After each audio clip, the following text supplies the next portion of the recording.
The Postulatum.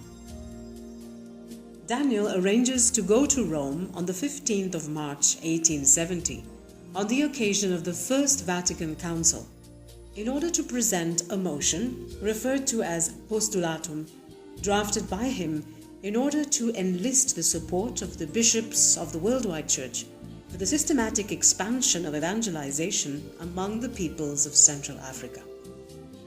It is accompanied by a stirring circular letter written by Daniel and is eventually signed by many bishops and cardinals and approved by Pope Pius IX himself. Thus explains Daniel in a report to the Society of Cologne written the following year.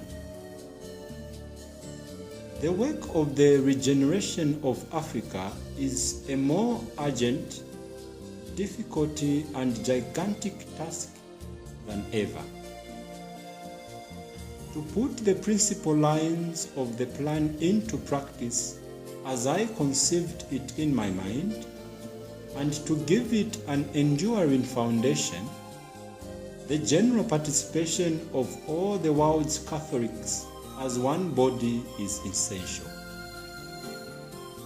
We must always reflect that the African peoples form a 10th part of the entire human race. I cannot find words to describe the sorrow I feel, the deep affliction of my heart, nor how gravely and intensely the thought of the desolation in which these unhappy peoples are immersed preys upon my mind.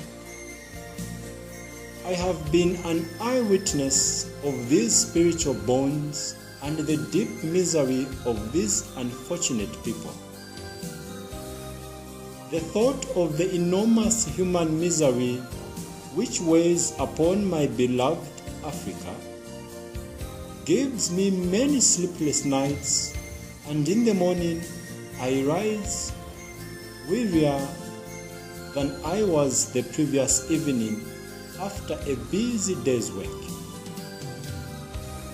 And in these long nights filled with anguish, before I am aware of it, my imagination flies to the arid lands of Central Africa, still unexplored, and the scene of the most disturbing conditions.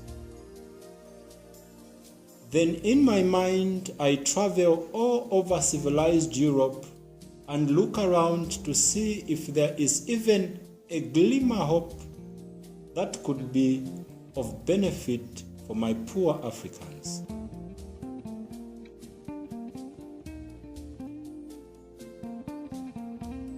One night, when I was immersed in such thoughts, I had just returned from the deathbed of a poor man who lived on the banks of the Nile. Suddenly the thought flashed to my mind like lightning that I should make the most of the Holy Ecumenical Council. I should present myself to all the bishops of the Catholic world gathered around the tomb of St. Peter to confer with the Vicar of Jesus Christ on the Catholic Church's most important concerns and on her influence over the whole world. I pondered for some time over this plan. Then I prayed and had prayers said for me. After consulting my colleagues on the mission at length and after a very mature examination, I resolved to leave for Rome, where, via Messina, I arrived on 15th March, my birthday. Having thoroughly considered all that could most benefit my plan, after frequent conversations with the most distinguished prelates of the Ecumenical Council and with Cardinal Barnabo in particular, I was invited to compile a postulatum Pro Nigris Africae Centralis, containing the necessary qualities for it to be subsequently considered by the Conciliar Assembly.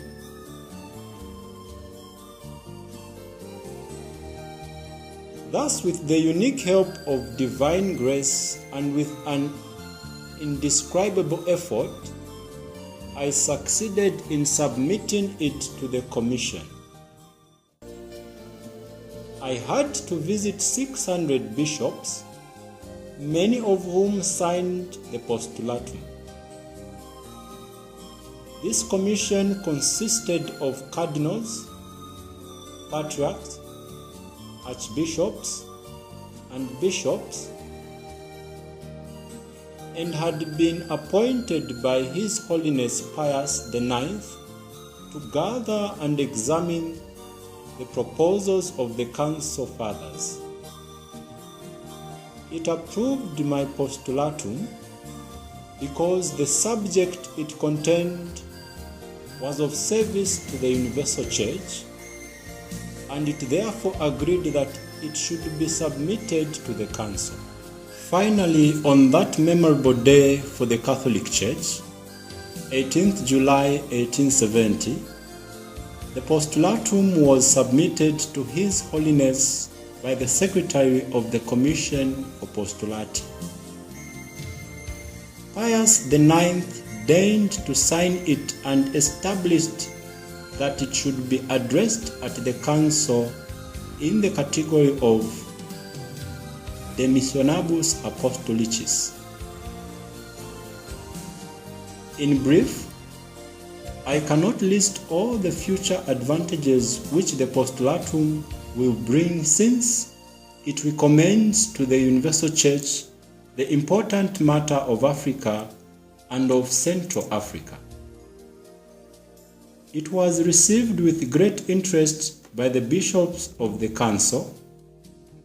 I would like to point out only two of the advantages highlighted in the postulatum. Number one,